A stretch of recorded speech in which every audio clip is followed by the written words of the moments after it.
www.walac.pe, el portal de noticias de tu ciudad. WALAC, Walac Noticias, la mejor información inmediata y veraz. Síguenos en Facebook y Twitter y suscríbete en nuestro canal de YouTube. www.walac.pe, el portal de noticias de tu ciudad.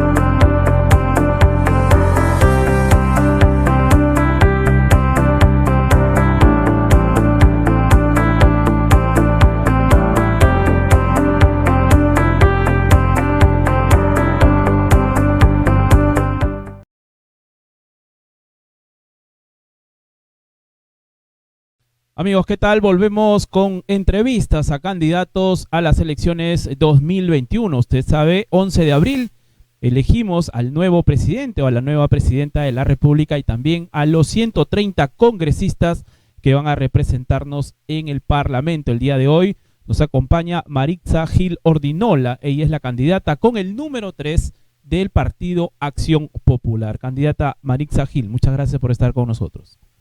Imagínese, la que tiene que agradecer siempre las oportunidades de poder dialogar con prensa y dialogar con el público soy yo. Muchísimas gracias y a usted, señor César Flores, por esa oportunidad. Bien, señora Marixa, tenemos mucho que conversar. Está dentro de un partido considerado de los partidos tradicionales, que en los últimos meses ha levantado mucho polvo, sobre todo por quien fue pocos días presidente de la República, el señor Manuel Merino. Hoy tienen un candidato también a la presidencia de la República. La primera pregunta es, ¿qué cree que ha aportado el Partido Acción Popular en estos últimos meses a esta construcción de una república que para muchos todavía es esquiva? Es una gran pregunta la que usted hace. En verdad, es importante señalar que la decisión de la vacancia, de la cual formó parte también nuestro partido con otros congresistas, nos llevaron a un escenario muy controversial porque evidenció que la clase política nuestra, que ya lo sabíamos además, carece de idoneidad, y cuando hay situaciones en que la envergadura de la decisión debe ser muy pensada, debe ser analizada y proyectada en el escenario político, y en este caso en el contexto de la pandemia, que además de afectar la salud, la vida, también estaba afectando el tema de la educación, pérdidas de empleo. Esto estaba vulnerando de manera sistemática derechos fundamentales. Mi partido estuvo involucrado en una decisión totalmente desafortunada, lo asumí, que no concordábamos, y aquí voy a la otra parte de su pregunta. Nuestro partido es eminentemente un partido que defiende el sistema democrático, y razón por la cual nosotros rechazamos tajantemente esa decisión. ¿Qué aporta el partido? Mucho porque tiene una doctrina que prevalece definitivamente que la política es una herramienta para el servicio y para generar bienestar a través de la prestación del servicio que cada político, en este caso los legisladores o en el Poder Ejecutivo, se hace. Esperanza hay ahora con la participación del doctor Johnny Lescano, porque el plan de gobierno que se está impulsando es un plan de gobierno que pretende generar bienestar sobre la explotación responsable de los recursos humanos, sobre la generación de valor y sobre la reactivación de la economía sobre la base de lo que es el ciudadano. En los últimos meses, a través de los medios de comunicación nacional, se ha visto una aparente ruptura entre la dirigencia nacional de Acción Popular, una figura que, por cierto, en la región Piura también se ha repetido, digamos así, en los últimos años, porque han tenido dirigentes históricos, han querido ingresar nuevos personajes a la política. Aquí en Piura, en Acción Popular, y no los dejaban. ¿También existe ruptura del partido aquí en Piura, Marixa Gil? Mire, yo no me voy a ir con medias tintas aquí en este tema. Lamentablemente, sí hay diferencias, pero hay que reconocer que es parte del sistema democrático. Nuestro partido es eminentemente democrático, prevalece la democracia interna, hay corrientes, considero equivocadas, que son las que tomaron las decisiones o apararon el hecho de la vacancia presidencial, pero los correligionarios que nosotros abrazamos la doctrina partidaria, que creemos que en esa visión de gobierno que ha tenido el arquitecto Fernando Belaúnde Terry, Valentín Paniagua y otros verdaderos líderes del partido, nosotros vamos sobre esa línea. Y si usted me pregunta en Piura, claro, yo he sido secretaria de Juventudes de Acción Popular cuando tenía apenas 17 años en Santa Julia, en mi barrio. Dejé el partido porque obviamente tenía que desarrollarme como estudiante en la Universidad de Piura, estudié empresas, luego estudié Derecho, y me reencuentro con mi partido en el 2015. Y yo encuentro esa situación que usted señala, porque yo participé, ojo, como invitada, pero para mí fue una gran alegría que el ingeniero Mesías Guevara, presidente del partido, me invitara. Me reencuentro con el partido siendo yo dirigente sindical nacional. Entonces, cuando para mí esto terminó siendo un gran honor, vengo a las elecciones internas, ocupo el primer lugar, encuentro esto que usted señala, pero detrás de todo siempre hay una oportunidad. ¿Cuál es la oportunidad? Que hay tradición, hay tradiciones, hay familias, hay generaciones de accionpopulistas que aman al partido y que reconocen en el partido su aporte a la democracia. Yo me quedo con eso y eso es lo que queremos. Y yo aquí estoy participando por el Congreso, pero pretendo desarrollar una vida política como dirigente también del partido en Piura. ¿Por qué? Porque tengo el derecho, al igual que cualquier otro correligionario, y además porque pretendo, y no es que pretendo de manera particular, sino que pretendemos, somos miles de correligionarios, en Piura somos 15.000, pretendemos renovar el partido para que el partido contribuya de manera positiva con el quehacer político y con el desarrollo de nuestra región y de nuestro país. En 30 segundos, la candidatura de el actual candidato de Acción Popular, ¿qué valores representa de Valentín Paniagua y de Fernando Belaúnde? La visión de país. ¿Cuál es la visión de país? Que el servicio de la política es para generar bienestar para todo el país, para todo el territorio, y se hace bajo la explotación responsable de los recursos naturales, pero eminentemente con una vocación humana. Esto es, el Estado tiene que prever lo que es derechos fundamentales, salud, educación, empleo digno, un crecimiento para el ser humano y para todos los ciudadanos, que todos tengamos oportunidad de desarrollarnos.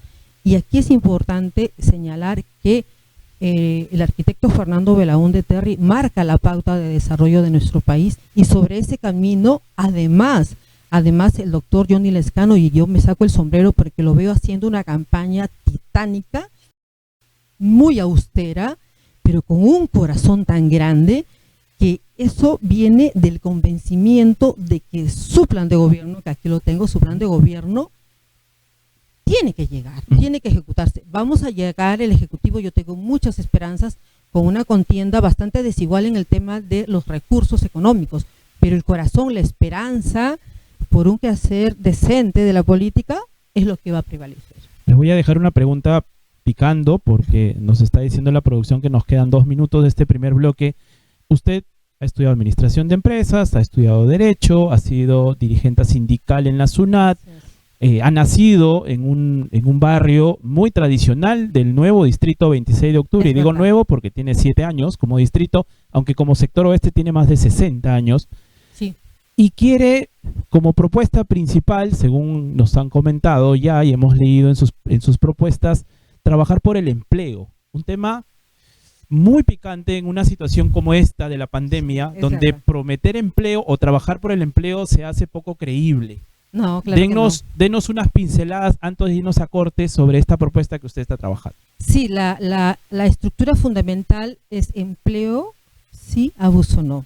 Empleo con dignidad, generación o reactivación de la economía sobre la base de la pequeña y microempresa, insertar al joven en el mercado formal laboral a través de empleo formal o a través de microemprendimiento. ¿Es posible hacer esto? Definitivamente sí, aun cuando estamos en pandemia. Entiendo yo su preámbulo de que es difícil, claro que es difícil. Sin embargo, hay dos bases fundamentales que yo considero importantes para la generación del empleo, de la reactivación económica, y es que hay una oportunidad grande.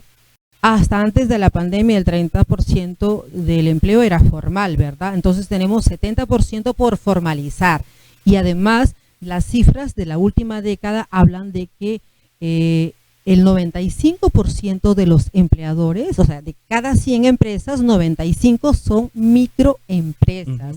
Y las microempresas tienen una cualidad muy importante que hay que rescatar, ¿verdad? Son altamente generadoras de empleo, generan, empleo en el entorno familiar. Y aquí hay un reto muy importante. Y si usted me permite desarrollar una propuesta que promocione el tema de la microempresa, ¿verdad?, con un régimen laboral idóneo para el trabajador formalizado, para el empresario, y un compromiso de parte de la empresa del gobierno para poder comprar productos de la microempresa. Hablemos de eso en el segundo bloque. Seguramente nos va a quedar espacio. Correcto. Dentro de las preguntas. Usted no se mueva, está con Usted Decide, o tú decides, vamos a decirlo con precisión. Vamos a una pausa, volvemos con las preguntas del público para la candidata Marixa Gil. Volvemos. Gracias.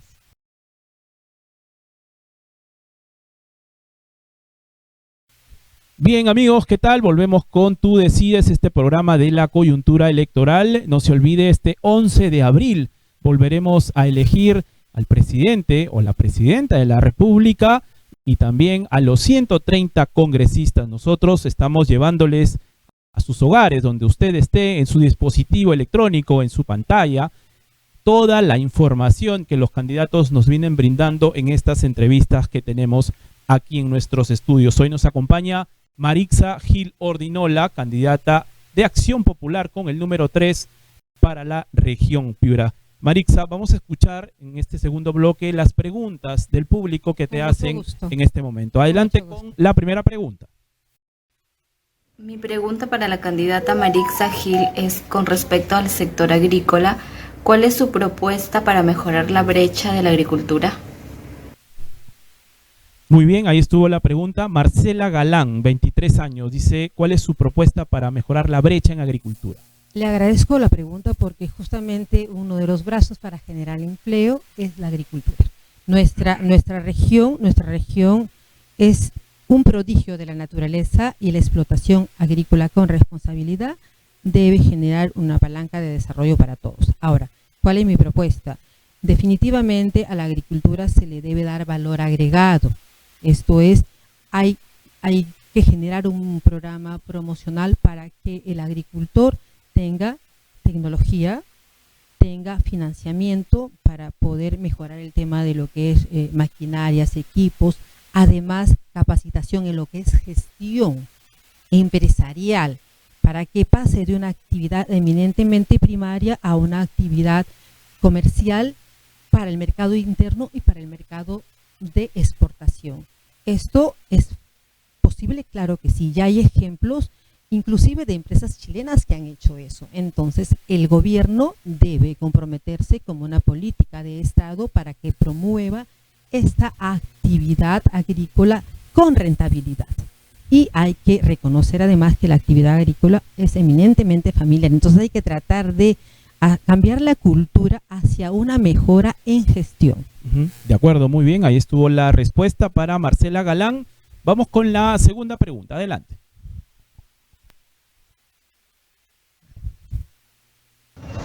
¿De qué manera se busca reducir el desempleo juvenil? Bueno, sabemos que tras este contexto de estado de emergencia, pues la situación ha sido muy vulnerable para el rango demográfico transnacional, que somos nosotros los jóvenes, ¿no? Y que es una población que oscila casi un 30%. Entonces, usted como congresista, ¿de qué manera busca darnos una solución, ¿no? Bien, ahí estuvo la pregunta de Diego Duque. ¿De qué manera se busca reducir el desempleo juvenil en este contexto de pandemia? Diego, muchas gracias por tu pregunta. Efectivamente, yo señalaba que uno de los brazos de nuestra plataforma Empleo Sí, Abuso No, es justamente insertar en el mercado laboral a los jóvenes. Hay dos formas. El joven tiene que ser insertado en el mercado laboral en ese 70% de la PEA económicamente informal, ¿verdad? Y para ello deben haber promociones de actividades económicas. Yo creo que el gobierno, a través de inversión en obras públicas, va a generar empleos, pero la actividad privada también tiene que generar empleos a través de el tema. Vuelvo también al tema de la microempresa. Yo tengo mucha esperanza en que este 95% de empleadores que hoy la están pasando mal, van a generar empleo suficiente para que los jóvenes también se puedan emplear. Pero yo soy mucho más ambiciosa en ese tema. Justamente estábamos conversando con algunos jóvenes en el sentido de que es momento que también el joven cambie de chip. Esto es, ¿me incorporo al mercado formal? La respuesta, la otra alternativa es: tú conviértete en tu propio empresario, tú genera tu oportunidad. Esto es, hay que desarrollar sobre la base de las tecnologías de la información que hoy tenemos, ser nuestro propio producto. Hay que cambiar el chip, hay que aprender a trabajar en casa. Para eso hay que tener disciplina, hay que tener herramientas, economía, y hay que saber ofertar nuestro empleo, ¿no? Perfecto. Muy bien, ahí estuvo la segunda respuesta. Vamos con la última pregunta de este bloque. Adelante.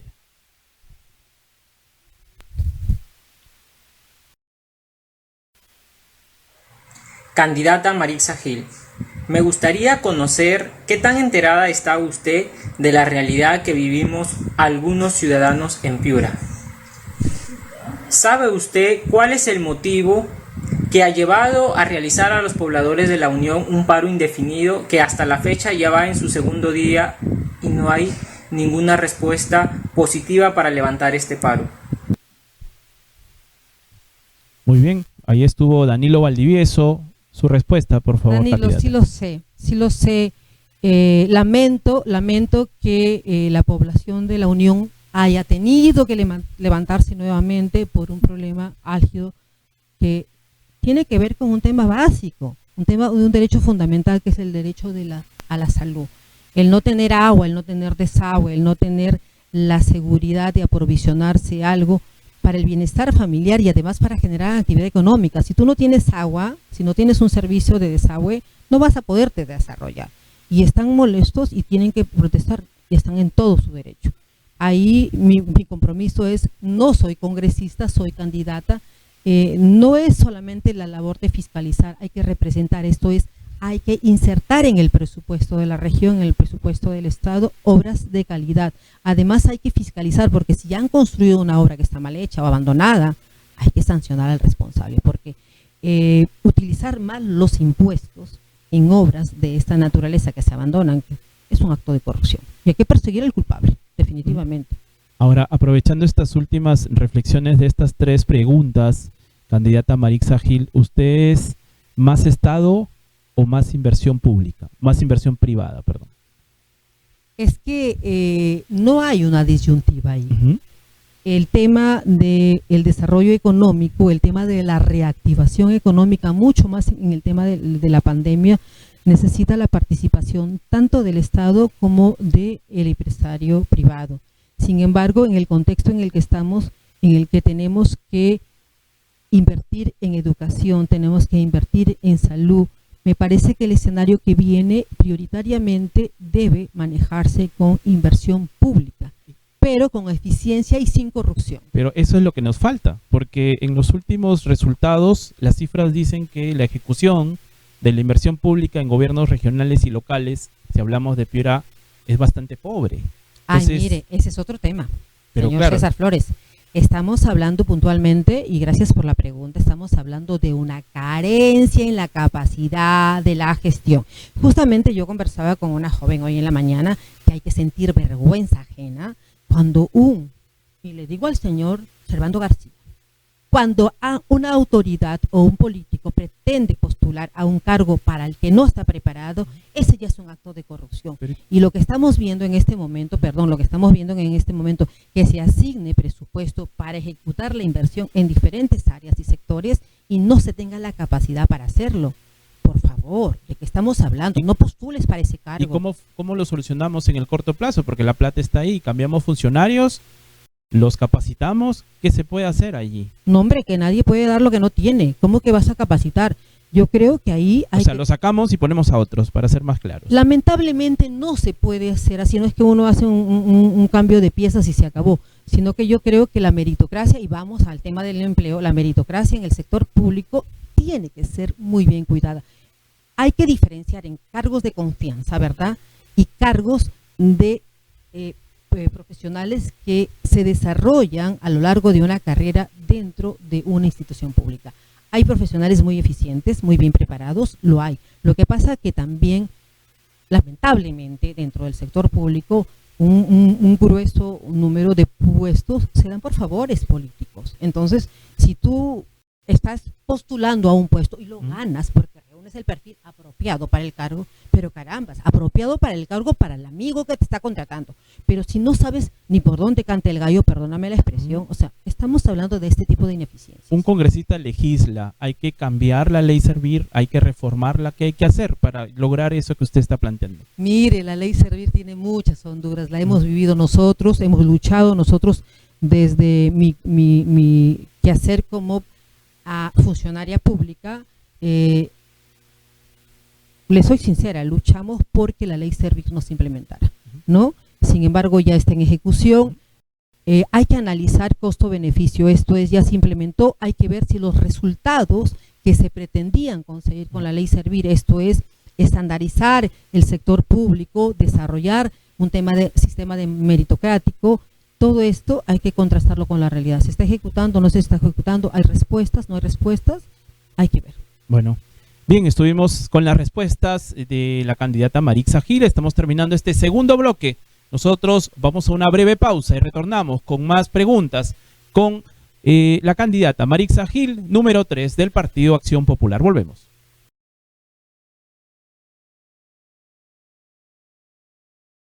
Bien, retornamos al programa Tú Decides. Recuerda que estamos lunes, miércoles y viernes con este programa donde los candidatos y las candidatas al Congreso de la República y también tendremos candidatos a la presidencia van a estar conversando con nosotros sobre sus propuestas políticas. Recuerde usted que un candidato al Congreso tiene 3 funciones: legislar, fiscalizar y representar. Así que téngalo usted muy pendiente para que pueda tomar una buena decisión. Candidata Marixa Gil, este último bloque tenemos una panelista quien va a hacer una reflexión sobre sus propuestas y luego una pregunta. Escuchamos, por favor. Adelante.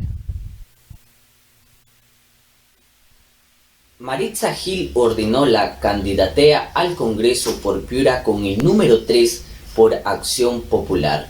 Ella es egresada de la Universidad Nacional de Piura en Derecho y es egresada en Administración por la Universidad de Piura. Ella se ha desempeñado en la SUNAT, donde además ha sido secretaria del Sindicato de Trabajadores. Entre las banderas que defiende está el derecho al agua como algo esencial, el pago de la deuda hacia los docentes, la búsqueda de un trabajo digno para los trabajadores y un sistema de pensiones privado que sea bueno con el trabajador. En base a ello quisiera preguntar lo siguiente. Se sabe que las AFP no han tenido un buen desempeño con los jubilados.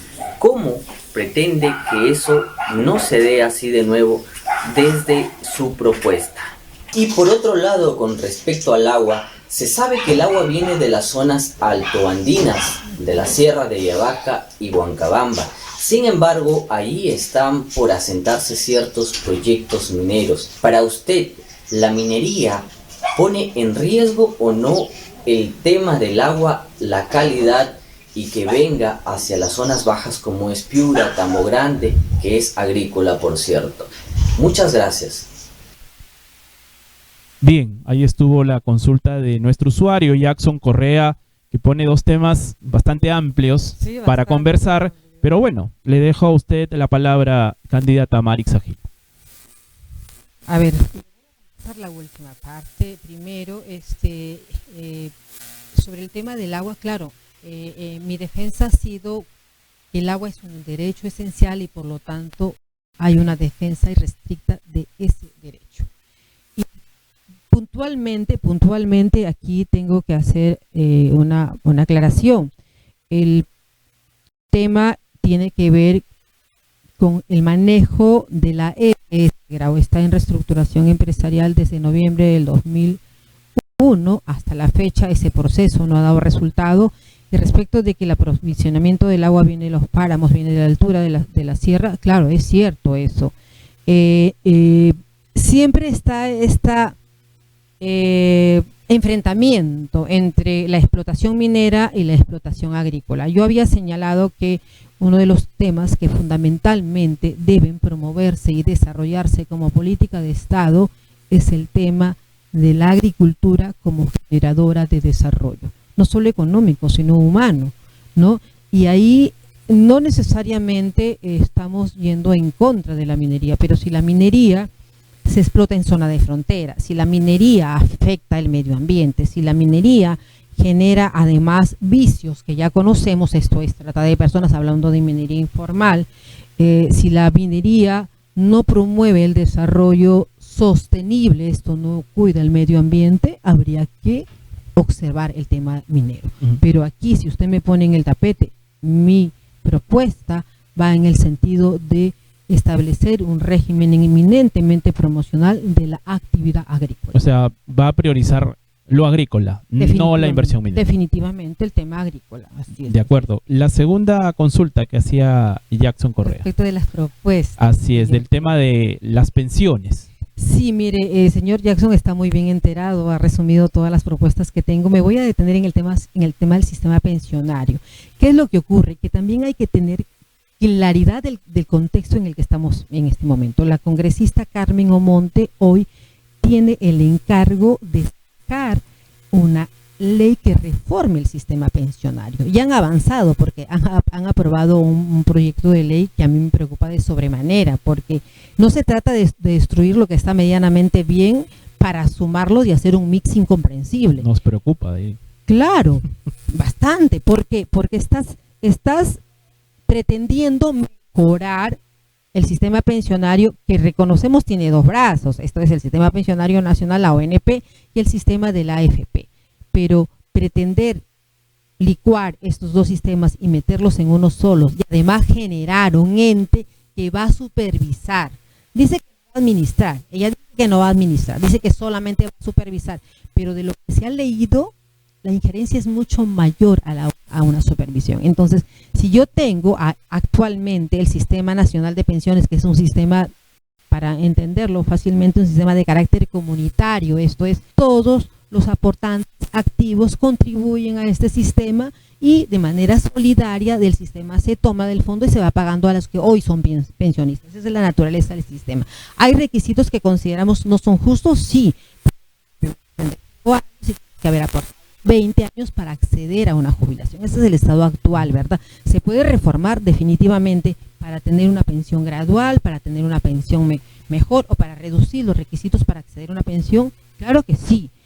Y luego tenemos el otro sistema, que es el de las AFPs, que los congresistas, pues muy emocionados ellos, disponiendo de dinero que no es suyo, han aprobado ya varias leyes para que en este contexto que sí se justifica, hay que señalar, sí se justifica quienes voluntariamente puedan retirar una UIT, 4 UITs, en fin, hay varias alternativas.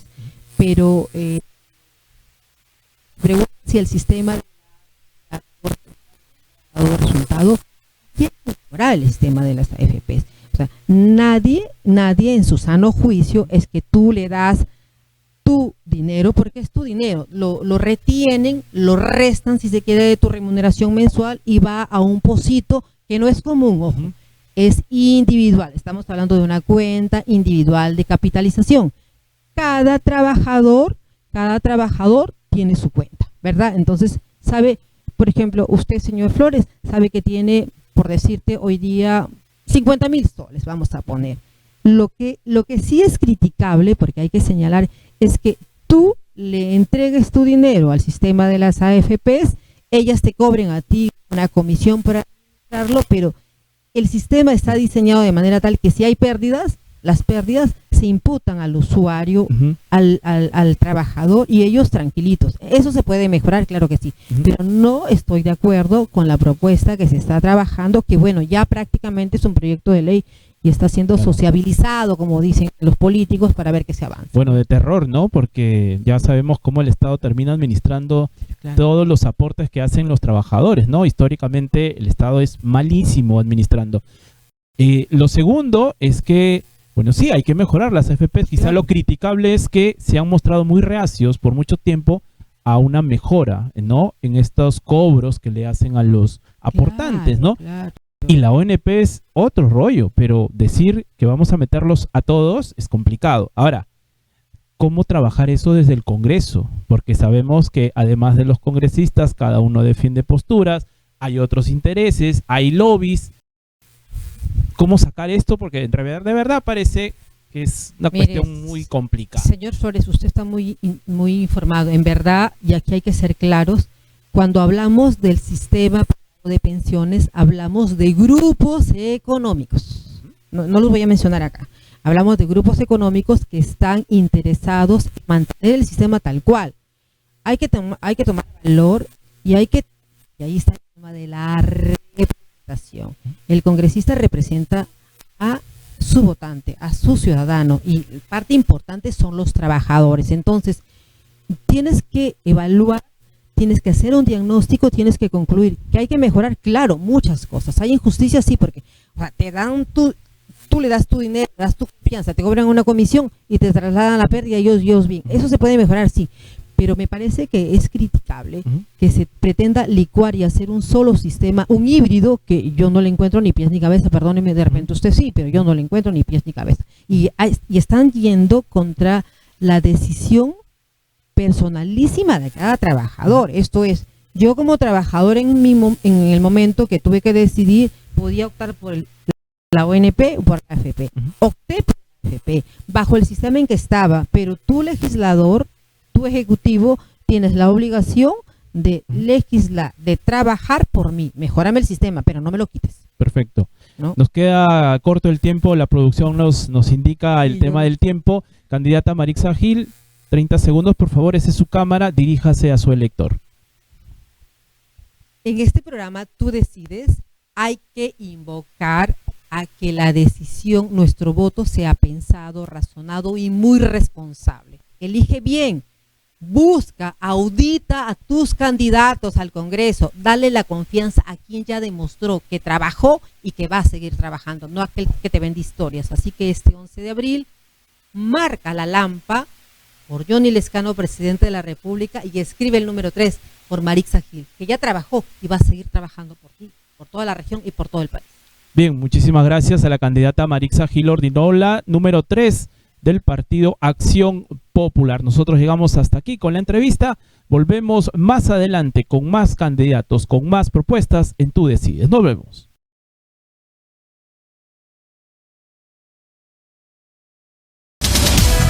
www.wallac.pe, el portal de noticias de tu ciudad. WALAC. Wallac Noticias, la mejor información inmediata y veraz. Síguenos en Facebook y Twitter y suscríbete en nuestro canal de YouTube.